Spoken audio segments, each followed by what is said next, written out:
Okay, so we're into round 3 in the Blackheart tournament, and the map is White Fire, played by Blastchild in the top right, going UEF, and Evangalea as Cybern on the south side. So, what do you think is one of the more effective build orders on this particular map? Because you've got no Hydro anywhere in sight.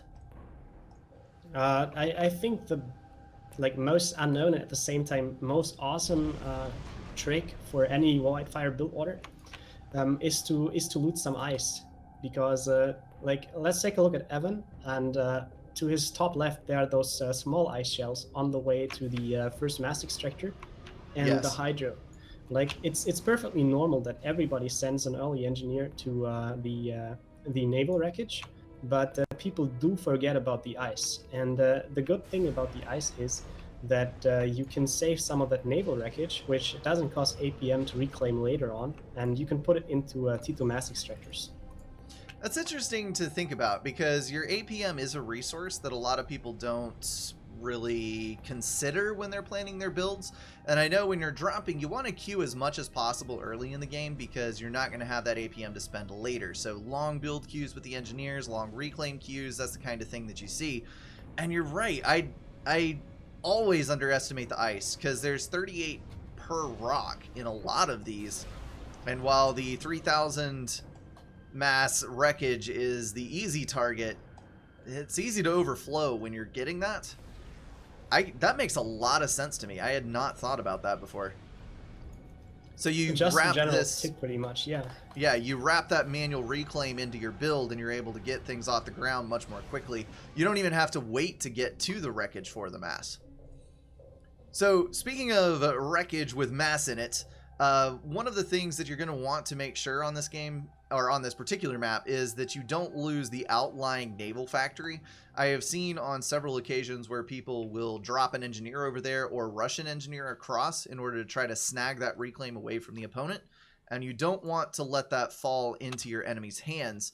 As well, you don't want to risk a drop landing on the far edge of your map. It is one uniform landmass, and if you do get a base up over there, you're going to be able to raid your opponent, and they're going to have to spend a lot of resources squelching that base that you've built on the other side.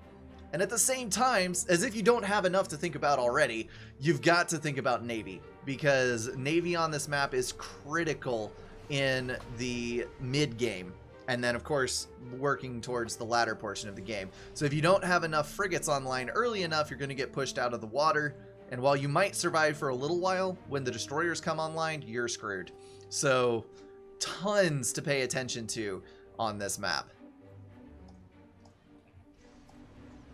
First and foremost, this is still a frig rush map, right? Because Yes. you have very close water access, you have all the resources, and frigates are really what you want to be prioritizing. And we see Blastchild doing that. We don't see Evan doing that. Evan's taking his sweet time with Navy, and I don't think any amount of drop play is going to make up for this. So Looks like he 5 might try naval to factories. assist now. Sorry, what? 5 naval factories planned for Blastchild? Yeah, that's on the low end of the spectrum. Really?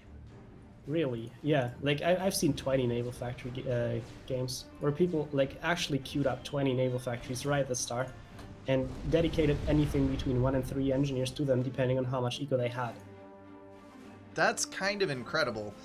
But also, I guess you have to think of it from the perspective that the frigates are kind of acting as your T1 tanks, since most of the map is water, and when you want to maintain map control, you need more mobile units. So that does make sense from a certain perspective. That's Right. expensive to run, though. These are tanks. At the same time, these are radar for naval maps, because T1 and T2 radar is like, T2 radar is too expensive, T1 radar doesn't cover enough, and sonar is kind of squishy. Especially early on, you don't want to invest into T2 or T3 sonar too fast if you can't afford it. So frigates operating on the enemy side of the map are going to be your main source of intel, your source of firepower, and for all non-Aeon factions, they also have decent anti-air and a lot of HP concentrated in a small spot. So even though the anti-air is not very strong, they can still overwhelm Torpedo simply because of how tanky they are. so torpedo bombers may fail against them as soon as you have critical amount of frigates. There's usually no good reason not to always rush and spam tons of frigates on a Navy map. Looks like we've already got 5 factories down, a 6th and a 7th coming out for Blast Shield, whereas the 4th has just started building for Evangalea. There was a T1 bomber that came across from Blast Shield and managed to pick up 5 engineers that pretty well shut down the factory build queue that Evangalea had planned. So that's going to further slow Evan's move into the water. Kind of frustrating to see for him, because now he's going to be basically playing catch up for the entire rest of the early portion of this game. I don't know. I was about to say that maybe T2 Navy would be a good idea, but if you're far enough behind, no amount of early Salem is going to save you from the 25 frigates that your opponent has. What I like about T1 Navy is that people don't really prepare against a submarine switch usually. So if both players, like let's say you have 10 naval factories and your opponent has 15, your opponent is far ahead in unit count, but is just is respecting you so much that they aren't attacking you yet. And then you switch all of your naval factories into submarines, and within like a minute you're going to have 10 or whatever submarines, and any number of frigates is going to get slaughtered by these if you time it well. And the submarine switch can always happen in a large-scale T1 Navy game. It has to be scouted, otherwise you run all the frigates into them and they die. And this is a good enabler for T2 Navy, because the enemy frigates die on your side of the map, and you get the reclaim, and you're not forced to build extra frigates since you just killed all of theirs. Yeah, I so understand. This is something that you could generally see in those games if one player is far ahead of the other in Navy. A complete submarine switch from the losing player, right? It's kind of odd. I think this is probably the least amount of air that I've seen in a while on White Fire, because I usually see people with at least 3 air factories at this point, sometimes with assistance on those air factories, and we've only got 2 from each player. Maybe I'm dreaming, maybe I am not familiar enough with what's going on, but it seems like air has been underbuilt.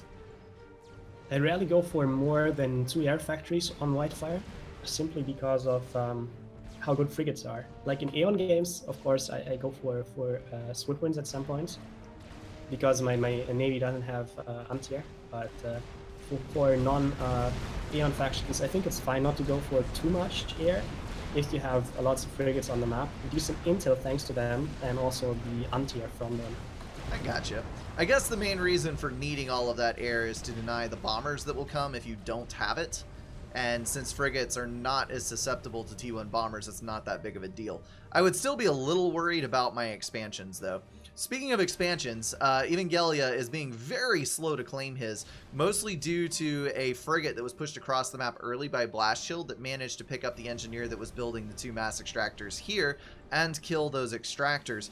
Evan's going to use his ACU to claim it, and in the meantime, Blast Shield has already been holding his side for quite some time. However, the mass income is the same due to the T2 mass extractors living in Evangelia's base. There is only 1 on Blast Shield's side, although he is upgrading a 2nd, whereas Evangalea has 3 and almost a 4th. He's at about 83% on that one. So Eco game is relatively even, and of course they're going to have about the same amount of reclaim since they have access to about the same amount of resources. But I'm also seeing a bit of a power stall from Blast Shield. Let's just see what's going on there. I think purely economically speaking, from a mass perspective, Evan is actually ahead, because the island closer to Blast Shield, like the island separating his naval factories from the rest of the ocean, yes, that island was captured by Evan a lot faster than for Blast Shield. Blast Shield actually took a lot of time with his expansion. I think he was making sure that he doesn't get frig rushed, and that's why he made this first naval factory super early, which I really like to see. But he did slow down his expansion a bit too much. He got his own side with a very late transport, and the middle island he got only after building multiple naval factories in his water. So his scale, like even though it looks like Evan has claimed his far side expansion late, Blast Shield scaled up very slowly compared to Evan if you take into account the middle island. So I Evan gotcha. should be in a good economic position, actually. But a major difference between those two is that Blast Shield has gotten much sooner T2 Navy. Yes, he's about to roll out his first destroyer, which is why his T1 frigate numbers have flagged just a little bit. Evangalea definitely has more frigates at this time, but Blast Shield is starting to roll out some T1 subs, and he's also got that destroyer that is about halfway complete in his factory. So once that comes out, he'll be good to go. I do like the little bit of raiding. Evangalea was able to pick up a mass extractor kill on the forward island there, just kind of hammering the point home that, hey, I am the Eco King here. If you dare challenge me, I shall send frigates at you. Which is probably one of the most fearful things that you've ever heard in your entire life, right? These little T1 boats. They are incredibly mass efficient, so I'd be scared. Is that what's determining scariness now? Is there going to be a horror movie about mass effectiveness? Oh wait, is that what Mass Effect is? I would watch that. Fear me, for I am more mass effective than you.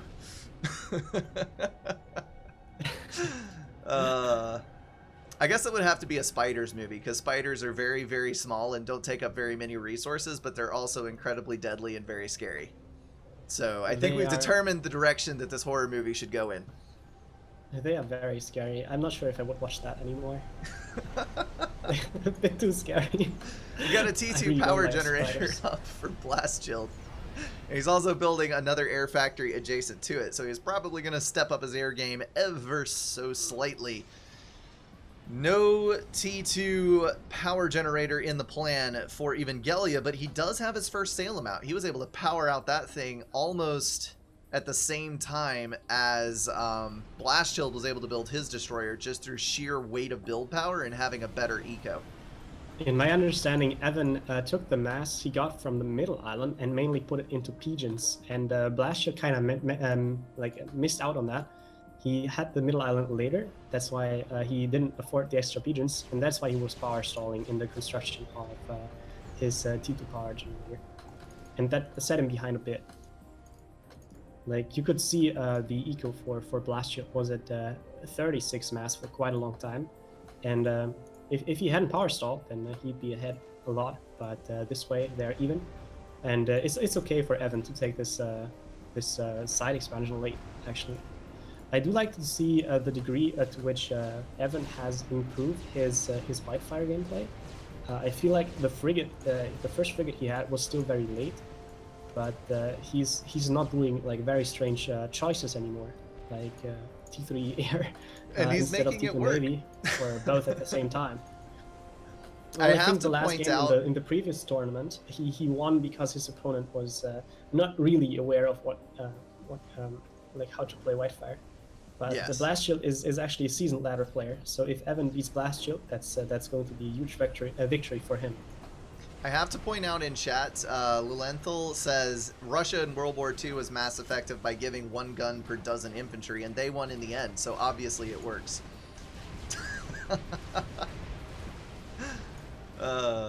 Mass effectiveness always takes the cake.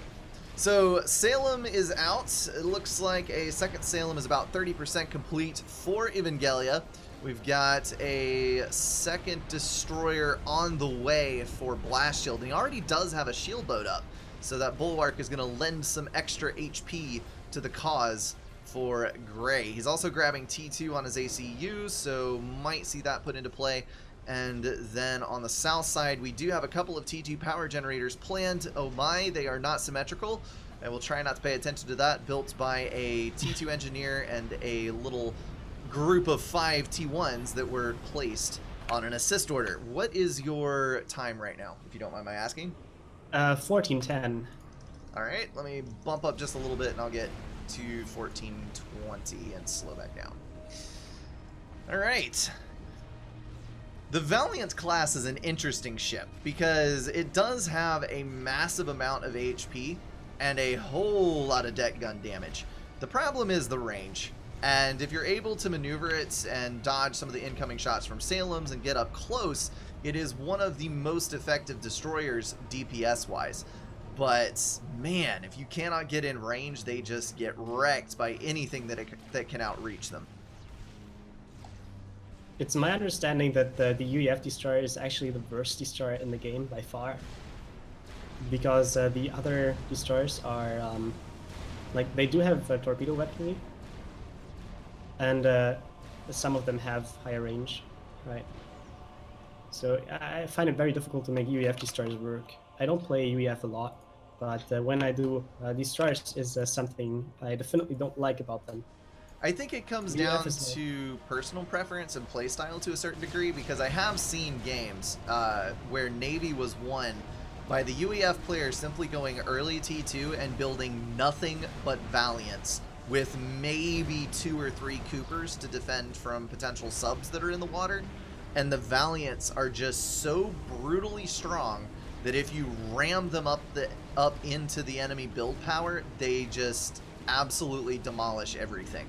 And granted, you could probably do the same thing with a hard enough Salem Rush or Exodus Rush, but the Valiants are able to very efficiently deal with frigates as well, where the Exodus class can't. And it has all of the damage and HP of the Exodus class as long as you can get close. So I think it fares much worse in like open Navy battles where range is an issue. But if you can get it up to the close quarters fights, if you're in their build power or in like some of the smaller waterways, the Valiant absolutely can stand on its own merit. Blast Shield is very confusing. Like, all this time, Blast Shield has been working on extra T2 power generators, and it looks to me like he's trying to go for broadswords. Whereas Evan has been ecoing for the entire time. Now Blast Shield actually realizing that that he doesn't have the mass to make broadswords, and he's not using the factory. Like, he's just started making torps, but like I'm not a huge fan of making T2 air and T3 air on a small Navy map that is mainly decided by T1 and T2 Navy, because like T2 Navy should be more mass efficient than any kind of air in the game.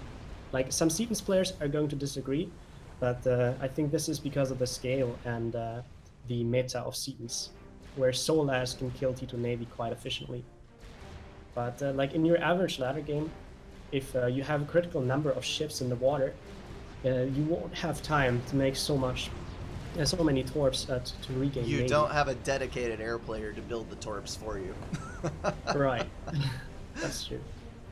I do tend to think, though, at this point in the game where there are no there are no cruisers built yet, and I'm having a hard time seeing.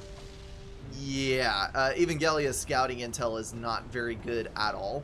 Blast Shields is slightly more up to date, but still not great.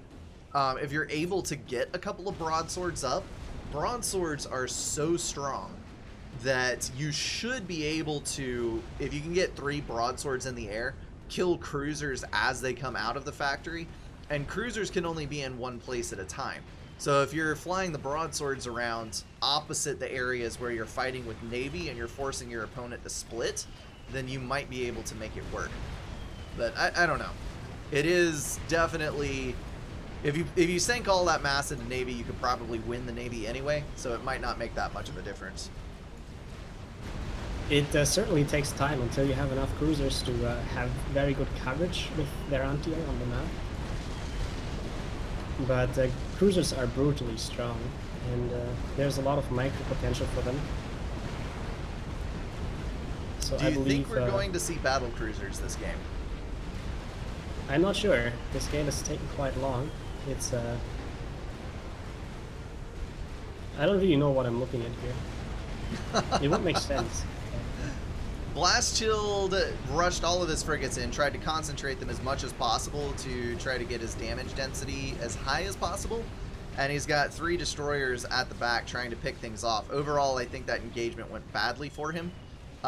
It's now 3 destroyers versus 4 destroyers in the water.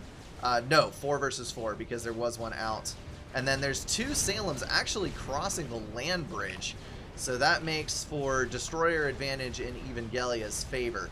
At this point, Blast Shield, I think, is on his back foot. He's losing build power on the north side, and I think he's going to start folding shortly. thanks to the sheer number of Salems that are coming into the water. It's going to be hard to deny. I'm at 1950, and I think there's going to be a snipe attempt soon. I can see that that Blast Shield is moving gunships down to Evan's ACU, and he's got some torpedo bombers that are still in the base, but they can, like, if the gunships can wound the ACU and the ACU walks into the water, the torpedo bombers could finish the job. There's also a T2 chain sport. I don't know if there's going to be a palm drop. Yes, potentially there is. Looks like those T2 gunships are strictly concerned with economy, though. They're letting the ACU just walk to the water and zapping off the T2 mass extractors instead.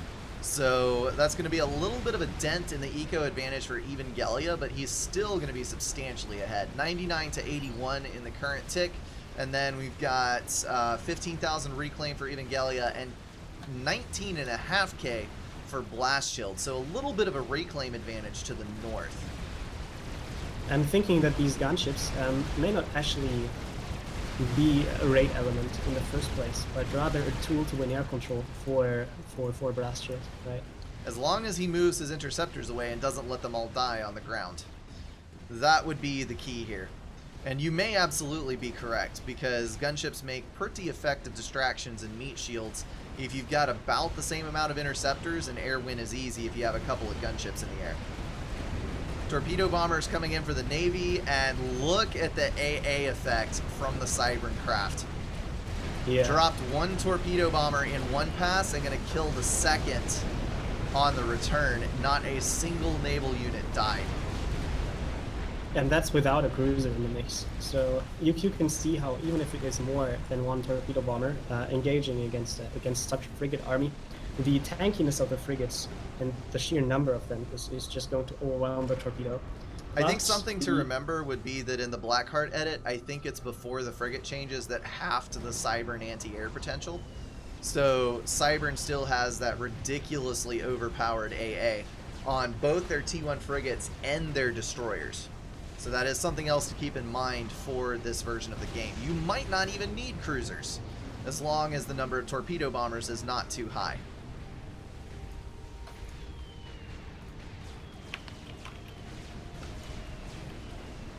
I think it's a bit of a strange decision for Blast Shield to move away from this naval battle, because he had more than Evan, and he had the shield boat. That's a bit of a strange choice, I think, but it looks like a Blast Shield is getting some of the reclaim. Let's go get another destroyer count. Looks like we got 9 Salems for Evangalea, as opposed to 6 Valiants for Blast Shield plus 3 Bulwarks. So things are not looking particularly fantastic for Blast Shield, minus that air wind that he had. He's also losing his eco on the left-hand side, thanks to a couple of gunships kind of chewing away at his base. I love the Renegade rocket animation. That AoE on the gunship is quite nice. Looks like Valiant's moving up, gonna force the engagement on the smaller group of Salems to the left. That is one thing you can do if you are able to divide your opponent's naval forces and secure a win against smaller groups. You can help keep more of your destroyers alive and then be able to force engagements later that favor you. And I like the little bit of micro that was taking place there, where he's putting the lowest HP destroyers on the opposite side of the pack that the firing is coming in from, which is keeping his damage potential alive as he's killing off his opponent's ships. I think this would be a great time for Blast Shield to transition into T3 Navy, because he's just gotten a substantial victory, and he is controlling the reclaim field on the left side. That is a pile of reclaim right there. Easily 4,000. He can put all of this into a T3 naval upgrade and the first battle cruiser. That battle cruiser would win him the game. He's already got enough bulwarks to protect it, so if he can just get the battle cruiser out, then he'll be golden. But he doesn't have one queued as of yet, so we'll have to wait and see what he has planned. Right now, he's just getting eco upgrades, capping off T2 mexes, and securing the other portions of the map where his grip might not be so strong. That's actually a mistake, because Evangalea is going to move up with his Salems. He's now clumped them all up in one place, and he killed off the factory and all of the reclaiming engineers on the left-hand side. So Blast Shield's going to have to work to re-secure this and then be able to pull the mass. In addition, he's probably going to lose a couple of T2 mass extractors up on the north side as these Salems move into the bay. The disadvantage here... Oh, nope. Evangalea is going to move his Navy over to the left. I was about to say, if Evangalea gets himself trapped in the bay, those Valiants are going to be able to close and eliminate them no problem. Bulwarks are down. Did you know this game has a torpedo camera? A torpedo camera? Yeah, if you follow a Salem with the tracking mode, and then it fires a torpedo, the camera is going to be focused on the torpedo and not on the ship. you can actually follow all the way until it gets intercepted or impacts. That's pretty cool. What time are you at? I'm at 25:45. All right. For those of you in chat who are wondering, we actually have, he has a 1700X and I have an 1800X, so I don't know why the sim speed keeps splitting as far as it does. It makes no sense. All right, Evangalea, this game, I know you said earlier it was confusing, but it's confusing me. Because as a person who loves to have naval fights, there's about 10 different ways I could have seen either one of these players win Navy by now, and neither one of them is doing it. And I just don't understand. They keep splitting at the worst times and moving to the worst places, and there's so many senseless, needless deaths that are happening, and neither player... Well, sometimes they're securing the upper hand, but they're just not taking advantage of it. And it's confusing as all get out. I don't get it. I don't get it. Both players lost their T3 sonar, so they're somewhat blind, I suppose. Like, wait. Okay, the range of Blast Shield's T3 sonar is off map, but what about... Okay, Evan just rebuilt. They both have T3, sonar. Yeah. Yeah, he just rebuilt it, but he was blind for a while, I think. So in other words, it's blind people fighting with other blind people and just poking and prodding and trying to figure out what's going on. Hopefully, not always a bad thing. Hopefully Blast Shield is able to see now that he has such a massive upper hand and he can get into the build power, because all he has to do is push all his Valiants into the bay here and he can eliminate all of this, no problem. I don't think there's anything that Evangalea can do versus him at this point. Hopefully Blast Shield does not succumb to the same error that his opponent fell to in the last game, where just overestimate... Oh my goodness. 5 Salems just rolled off the factories at the same time. Yes, these were all support factories.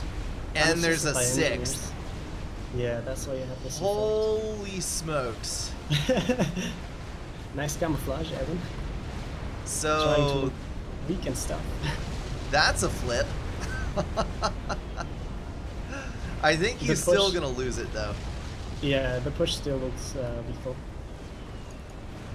It's down to 3 Salems. He had 1 moving out the other direction. If he would have had all of his Navy in one spot, he could have squashed that. But the Bulwarks saved it. There were 2 Salems dead before the Bulwarks broke. He's going to get a couple kills on the Valiants now, but those Bulwarks really saved the day. Alright, 2 Salems on the backside. Looks like the ships are firing, yeah, at some of the frigates and boats. This is why you don't shift G your frigates, people, because they all clump up in one spot, and destroyers do have AoE, those small at B, and they will be able to kill all your frigates at once. So that's going to be death to all of the boats. Bulwark's moving up to cover. And it looks like the HQ is being focus fired now. But those engineers are actually keeping it alive with the heal, and every time the Salem builds in the front, it soaks fire from the destroyers. So it's taking quite some time to kill off that HQ. And in the meantime, it does look like Evangalea is going to be able to pick off all the torpedo bombers with his inties, but Blast Shield still has such a massive air advantage that he'll be able to win back air. Got several destroyers dangerously close to death. 3 Salems in the back picking off at those Valiants. All the bulwarks but 1 are dead. Yeah, Evan is not going to die just yet. But his HCU is in a bad spot. It could be torpedo sniped. Oh yeah, he is way out in the middle of nowhere, isn't he? Yeah, there's no stealth on him, so it's actually risky what he's doing. I don't think Blast Shield is aware though. Oh no! He had 2 destroyers close together. They were getting hit, doubling the damage of those Valiants. So now the last Salem's going to go down, and that leaves 3 Valiants and a frigate alive in the home base. 4 Valiants. That might be enough to kill off all of this build power. Oh! He reclaimed one of the Valiants to death with those like 50 engineers that were right there. That is awesome. Torpedo snipe on the ACU now happening. I think this is going to kill him. Because even if he makes it onto the land, they're going to be gunships finishing him off. He knows it, and he's giving up. That's an awful lot of torpedo bombers coming in. Valiant's now just about done picking off all the build power, and the HQ will be next to go. Yep, there is the GG. That was actually well fought by Evangalea. He put up a dang good fight on that one. That's true. I thought it was over after the initial late naval timing, but he did a very good job of raiding and staying in the game. 2 things on that. I think Evangalea definitely had enough Salems that he should have pressed an advantage at one point in the game, and he lets the Valiant numbers grow too high. And the second thing is, do not underestimate Valiants and Bulwarks together. They're not weak versus surface, they're weak versus long range and versus torpedoes. So once you get into an engagement like this, the Valiants are usually going to be victorious. Well fought. GG. That is going to wrap everything up for this video, guys. If you enjoyed it, feel free to drop a like and share it with someone. If you want to support the channel, catch the streams, or join the Discord, check out the links in the description. Thank you all for being at least partially insane, and I will see you in the next one.